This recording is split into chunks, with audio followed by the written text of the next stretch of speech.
ఆరాధన చేయాలి. ఆ యొక్క విశ్వక్సేనుడు ఎవరు, ఎట్లా ఉంటాడు అంటే మీ మీద పుణ్యాహజలం ప్రోక్షణ అవుతుంది. అందరూ నమస్కారం చేసుకోండి. ఎందుకంటే ఆ యొక్క సుదర్శన భగవానుడు మన దగ్గరకు వస్తున్నాడు. నమస్కారం చేసుకొని ఆ తీర్థానికి గౌరవం ఇవ్వాలి. అందుకని నమస్కారం చేసుకోండి అందరూ కూడా. అపవిత్ర పవిత్రోవా సర్వావస్థాంగోపివా పుండరీకాక్షం సదాఖ్య అభ్యంతర శుచి. అట్లాగా విశ్వక్సేన భగవాను ఆరాధన చేద్దాం. చేసిన వెంటనే స్వామి ఎట్లా ఉంటాడు, అసలు విశ్వక్సేనుడు అంటే ఎవరు అంటే ఈ యొక్క దేవతలు ఎవరైతే ఉంటారో, రాక్షసులు పిలవబడేటటువంటి ఎవరైతే ఉంటారో వారందరికీ కూడా అధిపతి అన్నమాట. ఎవరు? విశ్వక్సేనుడు. మనం ఏదైనా కావాలి అంటే కనుక మనం స్కూల్లో ఉంటే ప్రిన్సిపాల్ని కలవాలంటే ఫస్ట్ ఎవరిని కలవాలి కదా, పక్కన ఎవరైతే ఉంటారో ఆయన్ని కలవాలి. ఎవరికైనా వెళ్ళాలి అంటే ఇప్పుడు ఢిల్లీలో నరేంద్ర మోడీ గారు వచ్చారట, మన సార్ అక్కడికి వెళ్ళారు, మురళీ సర్వీస్ సార్ గారు. అక్కడ వెళ్ళాలంటే ఎవరినో ఒకరిని కలిసి ఆయన ద్వారా వెళ్ళాలన్నమాట.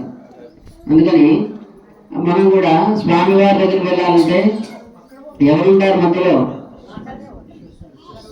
విశ్వక్సేన భగవాన్ దగ్గరికి వెళ్ళి ఆయన దగ్గరికి వెళ్ళి మన కష్టం ఏంటో ఆయన చెప్పుకుంటే ఆయన తీసుకెళ్తాడు. ఎట్లా ఉంటాడు ఆయన అంటే ఎడమ చేతిలో ఒక కర్రను పట్టుకొని ఉంటాడు. మామూలుగా అయితే ఆ మోదీ గారి పక్కన ఒక మ్యాన్ ఉంటారు. ఏ మ్యాన్ వాళ్ళు? గన్ మ్యాన్ అన్నమాట, వాళ్ళు ఉంటారు. ఈ స్వామివారి పక్కన ఎవరుంటారు? విశ్వక్సేనుడు. ఆయనకి అంత పెద్ద అవసరం లేదు, గన్ లాంటిది. చేతిలో ఒక బెత్తం ఉంటుంది అనమాట. స్కూల్లో మనకి ఎప్పుడైతే చిన్నప్పుడు దెబ్బలు తిన్నామో అట్లాంటి ఒక కర్ర ఉంటుంది. ఆ కర్రతో ఒకసారి ఎవరైనా రాక్షసులు కానీ మనల్ని ఇబ్బంది పెట్టేటటువంటి వారు ఎవరైతే ఉంటారో వాళ్ళని ఎవరైతే కనిపించారనుకోండి విశ్వక్సేన భగవానుడికి, ఒకసారి దాంతో ఇట్లా వేస్తాడు అంతే. నొప్పి కాదు కదా, మనకి ఇంకా ఎక్కడో ఉన్నట్టుగా ఉంటాం. అట్లాంటి దండం ఆయన దగ్గర ఉంటుంది. కుడి చెయ్యి ఇట్లాగా పట్టుకొని ఉంటాడు. అంటే జాగ్రత్తగా ఉండాలని బెదిరిస్తారు కదా ఎవరికైనా, అట్లాగా ఆయన ముందుగానే చెప్పకుండా సరిగ్గా వెంటనే తీయకుండా అప్పుడే ముందుగానే ఎప్పుడు ఇట్లానే పట్టుకొని ఉంటాడు అనమాట. ఆయన విశ్వక్సేన భగవానుడి. ఆయన్ని మనం ఇప్పుడు పూజ చేశాము. ఇక్కడే ఈ యొక్క కళ్యాణం అయ్యే వరకు ఇక్కడే ఉండే స్వామి అని చెప్పడం అనమాట. తర్వాత పుణ్యాహవాచనం. మనము ఇంటి నుండి స్నానం చేసి వచ్చాం, వస్తువులు కూడా అన్ని కూడా తెచ్చుకున్నాం. అన్ని కూడా పవిత్రంగా ఉంటేనే స్వామివారి కళ్యాణం చేయాలి. పవిత్రం లేకపోతే ఎంత చేసినా మనకి ఫలితం ఉండదని శాస్త్రం. మరి పవిత్రంగా ఉండాలంటే ఏం చేయాలి స్వామి అంటే ఇవన్నీ పనులన్నీ కూడా మనమే ఎంత పెంచుకున్నా ఆ యొక్క వృక్షానికి పురుగులు కానీ ఇట్లాంటివన్నీ కూడా ఉంటాయి. మనం పెంచుకున్నా సరే ఇప్పుడు మనకి అవకాశం లేదు. ఈ బయట నుంచి కొనుక్కొని తీసుకున్నాం ఇవన్నీ కూడా, ఏ చీరల దగ్గర నుంచి పండు దగ్గర వరకు అన్నీ కూడా. ఈ శాస్త్రం ఏం చెప్తుంది, అమ్మేవాడు కూడా రోజు ఉదయం స్నానం చేసి స్నానం మంచిగా తల స్నానం అట్లాంటివి చేసి అమ్మాలని శాస్త్రం. ఇప్పుడు కాలంలో సాధ్యమవుతుందా? కాదు. అది ఒకసారి వారంకి ఒకసారి 3 రోజులకు ఒకసారి వాళ్ళ పాపం వాళ్ళ అనుకూలం అనమాట. అయితే వాళ్ళ దగ్గర నుంచి తీసుకున్నటువంటి పండ్లు కూడా అదే దోషంతో ఉంటాయి. మనకు తెలియదు కదా వాళ్ళు ఏం చేశారు అని. అదే దోషంతో పండ్ల దగ్గర నుంచి చీరల దగ్గర నుంచి ఏ షాపులకు వెళ్ళి ఏం తీసుకున్నా పూజ దగ్గర ఆ దోషం అక్కడే ఉంటుంది అనమాట. మరి పోవాలంటే ఏం చేయాలి? పుణ్యాహ తీర్థము, పుణ్యాహ జలం ఎప్పుడైతే ప్రోక్షణ జరుగుతుందో, ఆ తీర్థం ఎప్పుడైతే పడుతుందో అక్కడంతా కూడా శుద్ధి అవుతుంది, పవిత్రంగా మారుతాయి. మరి మా మీద స్వామి చల్లడం, మేము ముందే కదా స్నానం చేసి వచ్చాం కదా, ఉన్నా కదా, అంటే మంచిగానే పవిత్రంగానే ఉన్నాం కదా. కొత్త బట్టలు కట్టుకొని వచ్చినాం. మీరు ఏదో గుండె లగ్నం కళ్యాణం అంటే మరి మా మీద చల్లారు స్వామి అంటే మనిషికి కూడా 2 శుద్ధులు అవసరము. ఒకటి అంతఃశుద్ధి అనేటువంటిది లోపల, బహిశుద్ధి అనేటువంటి బయట. బయట శుద్ధి మనం ఎప్పుడు కూడా ఉదయం లేచి స్నానం చేసి సరిపోతుంది. అంతఃశుద్ధి అంటే లోపల ఉండేటటువంటి మెదడు, గుండె ఇవన్నీ ఏవైతే ఉంటాయో, అంటే ఏదో ఆలోచించామనుకోండి చెడ్డగా, అది లోపల అంతా కూడా ఏమైపోతుంది? శుద్ధి ఉండదు, అపవిత్రమైపోతుంది. అట్లే ఇక్కడికి వస్తే ఆ మైండ్ కూడా ఎప్పుడు అపవిత్రంగానే ఉంటుంది. అందుకని ఆ లోపల కూడా శుద్ధి అవ్వాలి అంటే ఏం చేయాలి? తీసి దాన్ని కూడా స్నానం చేసి లోపల పెట్టుకోగలమా? పెట్టుకోలేము. అందుకని ఏం చేయాలి? శాస్త్రం ఏం చెప్పింది? మీరందరూ కూడా చెప్పారు. వచ్చిన శ్లోకాన్ని గంగేచ యమునే చైవ అనేటువంటి శ్లోకంతో అభిమంత్రణ చేసి పుణ్యాహ జలాన్ని మన మీద కూడా ఎప్పుడైతే ప్రోక్షణ పడుతుందో అప్పుడు 2 శుద్ధులు అవుతాయి. ఏ శుద్ధి? అది అంతఃశుద్ధి ఒకటి, బాహ్య శుద్ధి ఒకటి, బహిశుద్ధి ఒకటి. ఈ రెండు శుద్ధులు కూడా అయిన తర్వాత అప్పుడు పూజకి యోగ్యత వస్తుంది మనకి. ఈ యొక్క కళ్యాణ మహోత్సవంలో అమ్మవారు స్వామివారు ఎదురుగా ఉన్నారు. గోదా అమ్మవారు ఎక్కడి నుండో వచ్చి శ్రీవిల్లిపుత్తూరు అన్నమాట. ఆమె యొక్క ఊరు ఎక్కడ, ఏ ఊరు అది? శ్రీ చెప్పండి, శ్రీ విల్లిపుత్తూరు తమిళనాడులో ఉంటుంది అనమాట. చెన్నై కొద్దిగా దగ్గరలో ఉంటుంది. అమ్మవారి దేవుడు స్వామివారి మూడునే. అందుకని మరి అమ్మవారు ఎక్కడి నుండి వచ్చారు? శ్రీ విల్లిపుత్తూరు నుంచి వచ్చారు. స్వామి గూడెంలో వేచేస్తున్నారు. ఆయన సొంత ఊరిలో ఆయనే ఉన్నారు. మామూలుగా అయితే అమ్మాయిని చూడడానికి ఎవరు వస్తారు? అబ్బాయిలు వస్తారు. ఇప్పుడు ట్రెండ్ కొంచెం మారింది అనమాట. ఎవరు వచ్చారు ఇప్పుడు? అమ్మాయే వచ్చారు. అమ్మాయి పక్కన ఎవరున్నారు ఇప్పుడు? ఇప్పుడు మీరు మీ దాంట్లో అమ్మాయి పక్కన ఎవరున్నారు అన్నారు అంటే మన గోదా అమ్మవారి తరఫున ఎవరున్నారు? మేమందరం అంటే మీ వారు మీ వాళ్ళు కూడా వస్తారు. అంటే ఇక్కడ కూర్చున్నటువంటి మీరందరూ కూడా ఉన్నారు కదా, ఉన్నారు లేదా? ఎవరు ఆలోచిస్తున్నారు? ఉన్నారా? ఒకసారి చెప్పండి, అందరూ కూడా ఉన్నాము స్వామి. మీరు కూడా చెప్పి మీరు అమ్మవారు చెప్పండి, మీరు అమ్మవారు చెప్పండి. అయితే అట్లాగా అమ్మవారు శ్రీవిల్లిపుత్తూరు నుంచి వచ్చారు.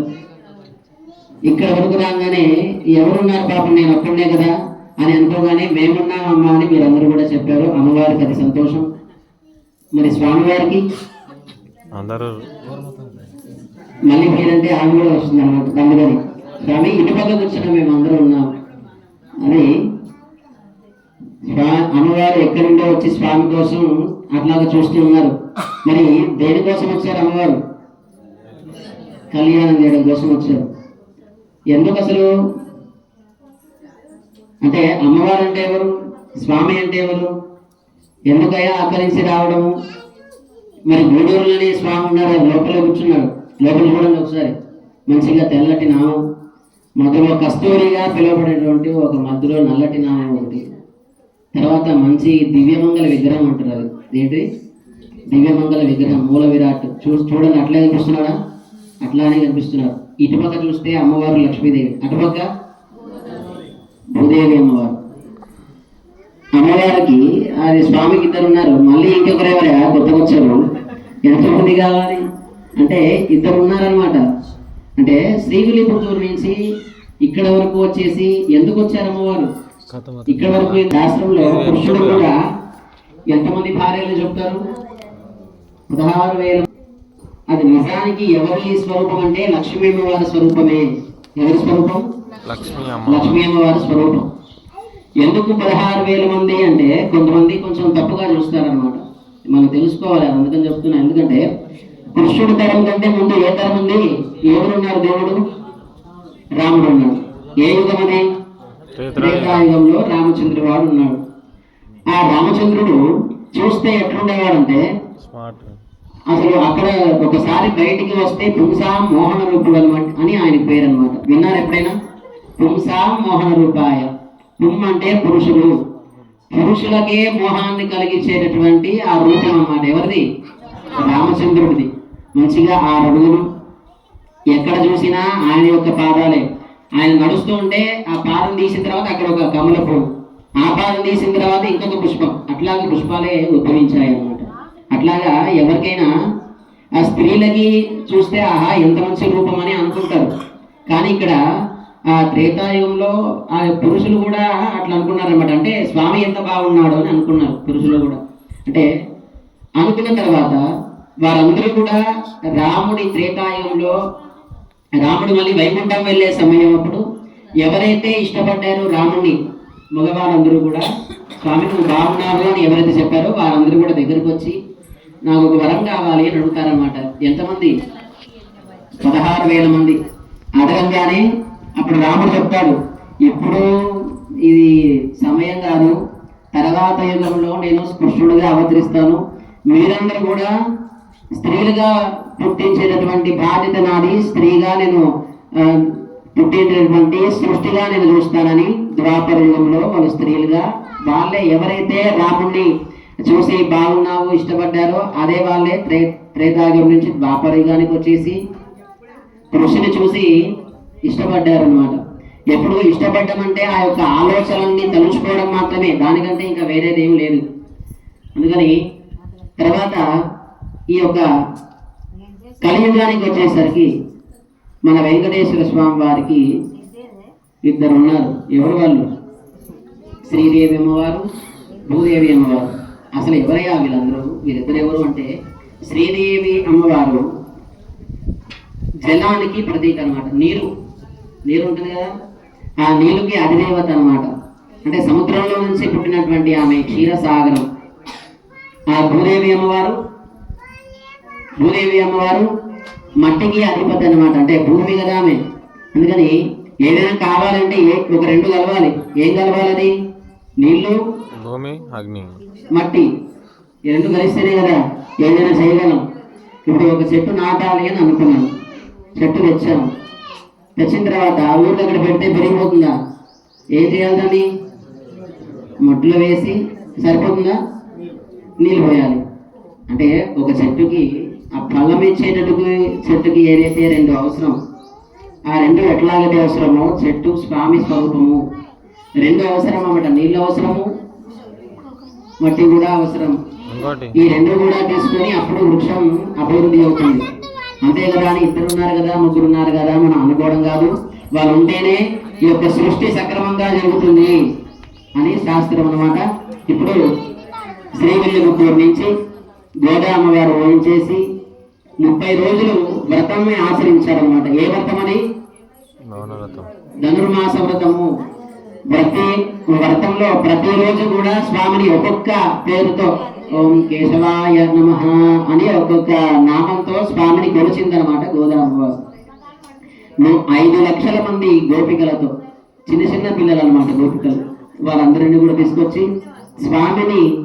స్వామి అనుగ్రహం నాకొకటే కాదు అందరికీ కూడా ఉండాలి అనే భావనతో అందరినీ కూడా పిలిచి అక్కడికి వచ్చేసి స్వామివారి ప్రత్యక్షంగానే మొన్నటి రోజు 26 పాసరంలో ప్రత్యక్షమయ్యారు స్వామి వారికి.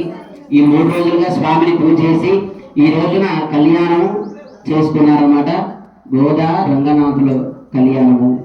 ఇప్పుడు మనం అమ్మవారు ఎక్కడి నిందో నడుచుకొని ఇప్పుడు శ్రీదేవి అమ్మవారు లక్ష్మీదేవిగా ఉండి ఇప్పుడు భూదేవి అమ్మవారు గోదాదేవిగా మన కళ్ళ ముందు ఉన్నారన్నమాట. మరి వారిద్దరికి కళ్యాణం చేద్దామా? చేద్దామంటే సరిపోతుందా? అంటే వారు ఎట్లా ఉంటారు ఏంటని అవసరం లేదా?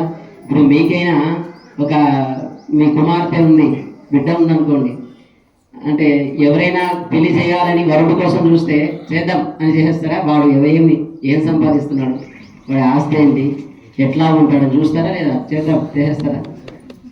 చూస్తారు కదా. మరి స్వామి అమ్మవారి కోసం, మరి స్వామి కోసం అమ్మవారు వచ్చారు.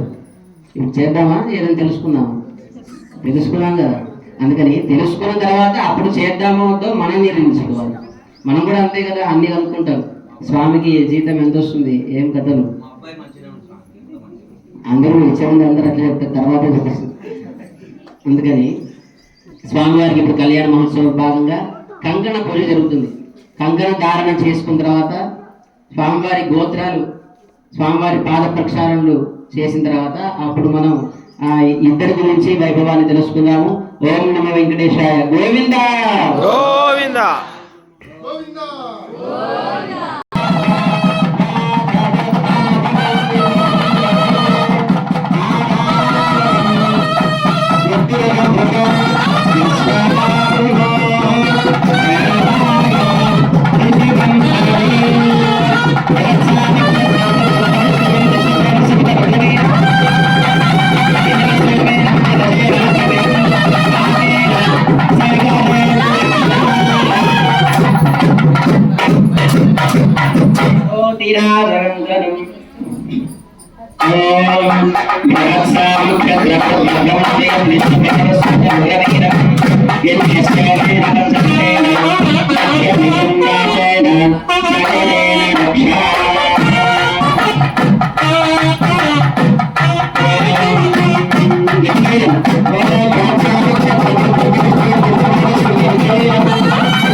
పిల్లోళ్ళు అడుగుతారు. ఈ ముల్లోకాలకే భగవంతుడి యొక్క పాదాలు పడుకొని చూసి ఈ పాదాలే కదా ఈ లోకాన్ని రక్షించేది అని తెలుసుకున్నటువంటి వాడు మొట్టమొదటి కడుగుతాడనమాట. ఎవరు కడిగింది? పాప అందరికి మనకు తెలుసు. బ్రహ్మ కడిగిన పాదము ఎవరు కడిగింది? బ్రహ్మ కడిగాడు అనమాట. ఎందుకని? మామూలుగా అయితే ఎవరు కడుగుతారు పాదాలు? కాళ్ళు ఎవరు కడుగుతారు? అబ్బాయి కాళ్ళు ఎవరు కడుగుతారు? అతను కడుగుతారు. అయితే బ్రహ్మగారు వెంటనే ఈ లోకాలంతా కూడా సృష్టించి నడిపేటటువంటి వాడు ఎవరు ఒకసారి చూద్దామని పైకి వెళ్ళాడు. భూలోకం నుంచి వెళ్తూ ఉన్నాడు అనమాట. ఎన్ని లోకాలు ఉంటాయి మొత్తం? 14 భువన లోకాలు ఉంటాయి. 14 ఎన్ని లోకాలు? 14 భువన లోకాలు. కింద 7 లోకాలు ఉంటాయి, పైన 7 లోకాలు ఉంటాయి. ఇప్పుడు మనం ఒకటే లోకంలో ఉన్నాం. అంటే పైనుంచి ఇక్కడ నుంచి పైన 7 లోకాల్లో ఒకటే లోకంలో మనం ఉన్నాం. ఏంటి లోకం పేరు? భూలోకం. బ్రహ్మ ఇక్కడి నుంచి చూశాడు. ఎవరి దంతా కూడా నడిపిస్తుంది? భూలోకం అంతా చూశాడు. ఎక్కడ కనిపించలేదు ఆయనకి. తర్వాత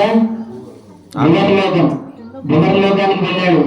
అక్కడ ఇక్కడ నుండి ఎవరైతే ఋషులు మునులు జపం చేసి తరించిన వాళ్ళు ఉంటారో వాళ్ళతో సపరేట్ ఒక లోకం అన్నమాట.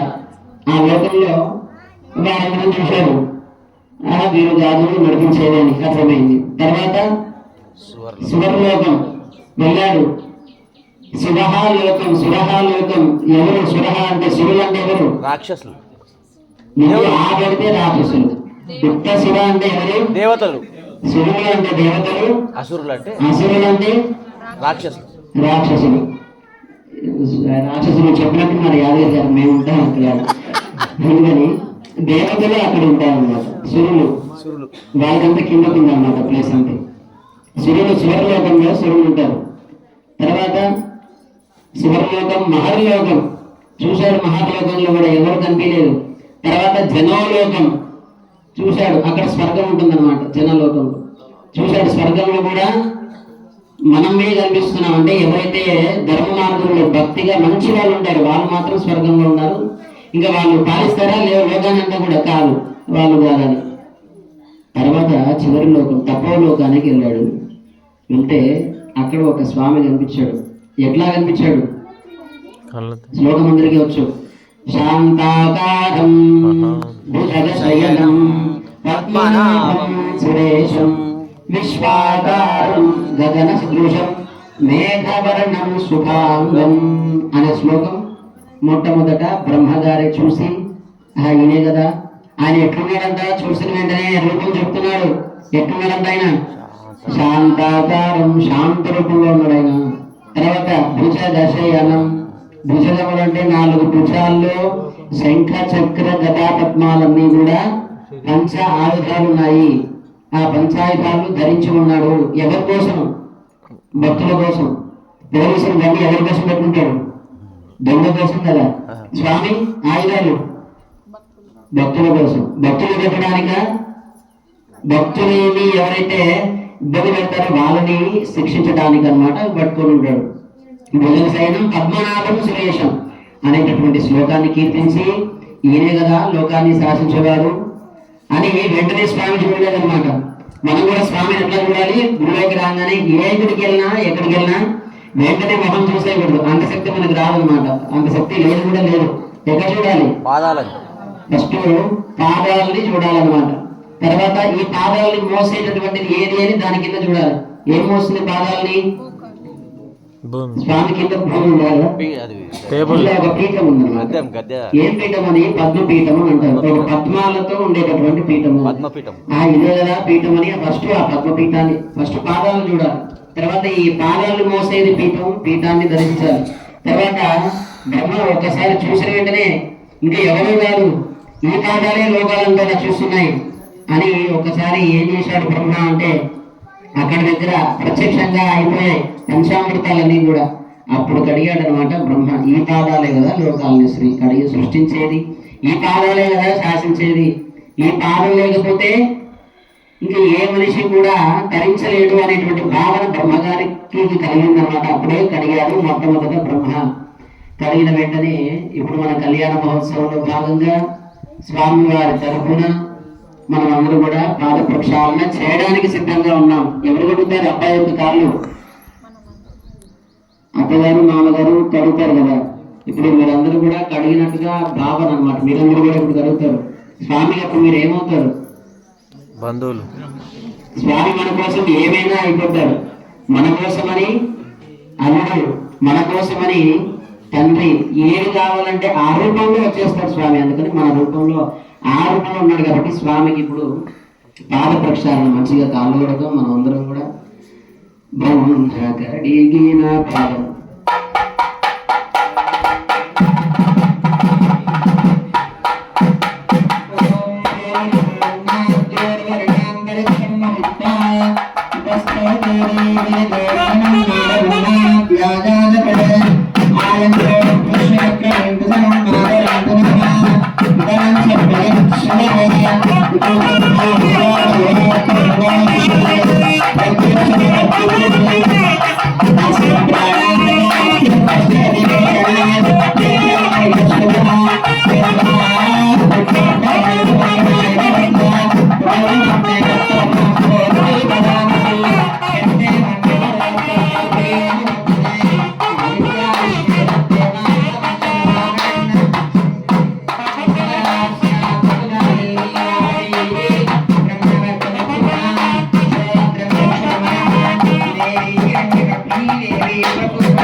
Yeah.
కోటి యుగధారిణే నమః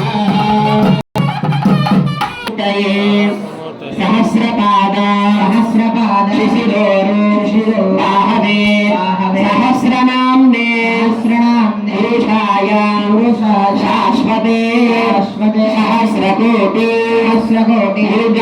యుగధారిణే నమో నమః. ఇది ఎక్కడ వస్తుంది ఈ శ్లోకం? విష్ణు సహస్రనామంలో వస్తుంది. దీనికంటే ముందు ఏముంటుందంటే బ్రహ్మోవాచ అని ఉన్న తర్వాత వస్తుంది అనమాట. బ్రహ్మోవాచ నమోస్వనంతాయ సహస్రమూర్తయే. అప్పుడు చెప్పాడు ఈ శ్లోకం శాంతాకారం చెప్పేటటువంటి ముందు ఈ బ్రహ్మోవాచ అనేటువంటి ఉవాచ అంటే చెప్పాడు అని అర్థం. చూశాడు స్వామిని. ఈ లోకాల్ని రక్షించేటటువంటి వాడు ఎవరు? విష్ణుమూర్తిగా ఉన్నాడు, ఆయనే కదా. ఆయనకి నమోస్తు. నమః అంటే ఎప్పుడు కూడా నమస్కారం అయ్యా నీకు. నమోస్తు అనంతాయ సహస్రమూర్తయే. అనంత అంటే అంతా వ్యాపించి ఉండేవాడు. అనంత అంటే రెండు అర్థాలు వస్తాయి. ఒకటి, స్వామివారి పైన ఒక ఆదిశేషుడు ఉంటాడు. మన స్వామివారి కిరీటానికి ఎవరున్నారు ఇప్పుడు చూడండి, మన భాషలో చెప్పండి ఎవరు? నాకు పాము ఉంది. దాని పేరు అనంతుడు అని పేరు అనమాట. ఆయన ఏంటి? అనంతుడు అని పేరు.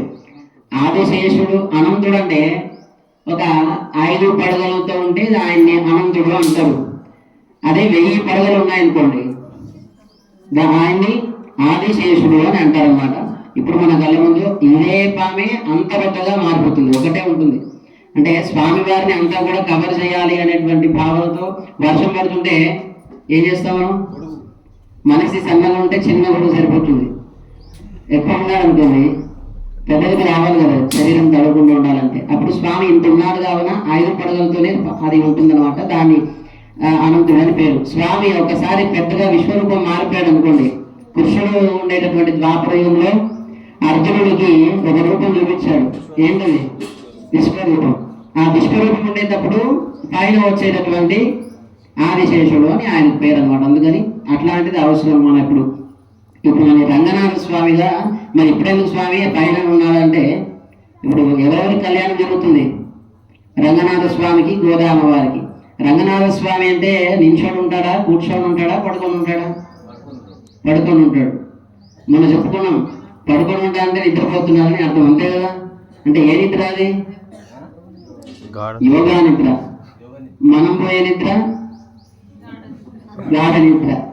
స్వామి పోయేది యోగా నిద్ర అన్నమాట. ఆ నిద్ర పోయేటటువంటి ఆసనానికి కింద ఒకరు ఉంటారు, చుట్టుకొని ఉంటుంది అన్నమాట. ఏంటది? పాము చుట్టుకొని ఉంటుంది.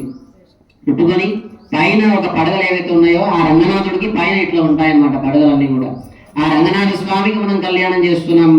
అందుకని ఇక్కడ కూడా రంగనాథ స్వామిగా ఉన్నాడు మన వెంకటేశ్వర స్వామి. అందుకని ఆ పాములు ఏం చేశాయి? రంగనాథ స్వామి ఎక్కడుంటే ఆ యొక్క అనంతుడు అనేటువంటి ఆ పాము అక్కడికి వచ్చేస్తాయి అనమాట. ఇక్కడ కూడా వచ్చేసాయి. ఆ స్వామివారి యొక్క తల మీద ఒక ఆసనం గొడుగులాగా అట్లా ఉన్నాయి అనమాట. మన కళ్ళ ముందు కూడా మన గూడూరు దేవాలయంలో కూడా అట్లా ఉన్నాయి మంచిగా. అట్లాగే ఉండేటటువంటిది ఆ యొక్క అనంతుడికి ఇది ఒక అర్థం. ఇంకొక అనంత అంటే అంతా వ్యాపించి ఉండేవాడు అనంతుడు అని అర్థం అనమాట. అందుకని అంతా వ్యాపించి ఉండేవాడు నారాయణుడే కదా. ఎవరు? మనమే కదా. నేను స్వామి ఏ లేదు, పొద్దున్న లేస్తే ఇంట్లో ఉంటా, మధ్యాహ్నం లేస్తే ఆఫీస్లో ఉంటా, రాత్రి పోతే సాయంత్రం ఎక్కడ ఉంటా, మళ్ళీ రాత్రి ఇక్కడ. నేను స్వామి అంత తిరిగేది. దేవుడు ఎట్లా అవుతారా? ఎవరు అంతటా ఉండేది? స్వామియే కదా. ఇందుగలడు అందులేడన్న పద్యం మనకు అన్ని కూడా తెలుసు, మంత్రం తెలియకపోయినా. అంటే ఇక్కడ ఉంటాడు, లోపట ఉంటాడు, బయట ఉంటాడు, అంతా ఉంటాడు అని శాస్త్రం అనమాట. ఆయన అంతా ఉంటాడు కాబట్టి ఆయన నమోస్తవంతాయ సహస్రమూర్తయే. ఆ మూర్తిలో సహస్రం ఎన్నుంటాయి? మూర్తి అంటే రూపాలు అనమాట. ఎన్ని రూపాలు ఉంటాయి? మనకు తెలిసినవి ఎన్ని అవతారాలు? 10 అవతారాలు. అవి మాత్రమే కాదు, చాలా ఉంటాయా అని బ్రహ్మగారు చెప్తున్నాడు. అందుకని అట్లాంటి ఆ స్వామికి నమస్కారం అని మనం ఇప్పుడు కూడా పాద ప్రక్షాళన చేస్తూ స్వామికి నమస్కారం చెప్పుకున్నాం. ఆ యొక్క దివ్యమైనటువంటి చరణములు అంటారు. యొక్క పాదం చరణములేనం నీతి అని రామదాసు పాడుతాడు అనమాట. అందుకని ఆ చరణాల్ని, ఆ యొక్క పాదాలని మనం ఇప్పుడు ప్రక్షాళన చేశాం. పాద ప్రక్షాళన తర్వాత స్వామివారికి అమ్మవారి తరపున ఎవరున్నారు, మీరంతా ఉన్నారని చెప్పారు కదా, అమ్మవారి తరపున కొన్ని గోవుల్ని మధ్యలో దానం ఇవ్వాలన్నమాట. గోదర్శనం చేయించాలి కళ్యాణం మధ్యలో. అందుకని మనకి ఇప్పుడు అట్లాంటి సాధ్యం కాదు. కావున శాస్త్రం ఒకటి చెప్పింది, ఒక ఒక్కటి తీసుకొని దాన్ని అర్చించి దాన్నే గోవుగా భావించి ఎంత పైకి లేస్తుందో అంగుళంతో లెక్క పెట్టాలన్నమాట. ఇంత ఇక్కడి నుంచి విశ్లేషణ అనుకోండి, పైకి ఒక్కొక్క అంగుళం ఎన్ని అంగుళాలు వస్తాయో, అంగుళం అంటే ఎంత, ఇది ఎన్ని అంగుళాలు వస్తాయో అన్ని ఆవుల్ని దానం చేయాలి కళ్యాణం అయిన తర్వాత వరుడికి అని శాస్త్రం. అందుకని ఇప్పుడు ఆ కార్యక్రమాన్ని మనం చేస్తున్నాం. ఓం విష్ణు రథాటమసి విష్ణు కృష్ణమసి విష్ణు సత్రే విష్ణు స్థిరసి విష్ణు నామసి వైష్ణవమసి విష్ణవే త్వాం గోర్ధేన భవ్యానాథ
భాగంగా ఒక్కొక్కటి మనం చేస్తున్నాం. కళ్యాణ మహోత్సవంలో ఘట్టాలు 5 ప్రధానంగా ఉంటాయి. ఒకటి రక్షాబంధనము, ఇంకొకటి పాద ప్రక్షాళనము, మూడవది గోత్రనామాలు, నాలుగవది జీలకళాబెరము, తర్వాత 5వది మాంగళ్య ధారణ. ఈ 5 కూడా చాలా ప్రధానమైనటువంటివి కళ్యాణ మహోత్సవంలో. ఇప్పుడు మనం ఎక్కడ ఉన్నాం, పాద ప్రక్షాళన అయిపోయింది, స్వామివారి గోత్రనామాలు మనం చెప్పుకోవాలి. అందుకని ఇప్పుడు తెలుసుకుందామా, ఇచ్చేద్దామా, తెలుసుకున్నాం కదా. అందుకని అమ్మవారి గోత్రనామాలు ఏంటి, స్వామి గోత్రనామాలు ఏంటి మనం తెలుసుకుందాం. వివాహం చేయడానికి గోత్రాలు ఒకటి ఉండాలా, వేరుగా ఉండాలా? వేరుగా ఉండాలి. ఆ వేరుగా ఉన్నాయో లేదో మనం తెలుసుకొని అప్పుడు కళ్యాణానికి గోదామ వారిని రంగనాథ స్వామికి ఇద్దామద్దా అని మనం ఆలోచించుకుందాం. ఫస్ట్ గా స్వామివారి గోత్రం మనం చెప్పుకుందాం. గోవింద గోవింద చతుస్సాగరపర్యంతం గోత్రాంహనేభ్యః శుభం భవతు. అనంతవేద శాఖాధ్యాయినే అశుభర బ్రహ్మణే ఆది నారాయణాయ అచింత దివ్యాద్భుత నిత్య యౌవన సుఖావలావన్యమయాత్మతోరదయే అచ్యుత గోత్రోద్భవాయ అఖిలాండకోటి బ్రహ్మాండ నాయకాయ తత్వాతీతాయ సకల నిష్కలంక స్వరూపాయ సురాసురాజన కారకద్వైకరాయ అఖిల లోకోన్నత పవిత్రాయ త్రిత్రానవరాయణాయ పరవ్యూహాంతర్యామి అక్షావతార స్వరూపిణే పరబ్రహ్మ గోత్రోద్భవాయ అద్య పరబ్రహ్మ ధర్మణోనత్రే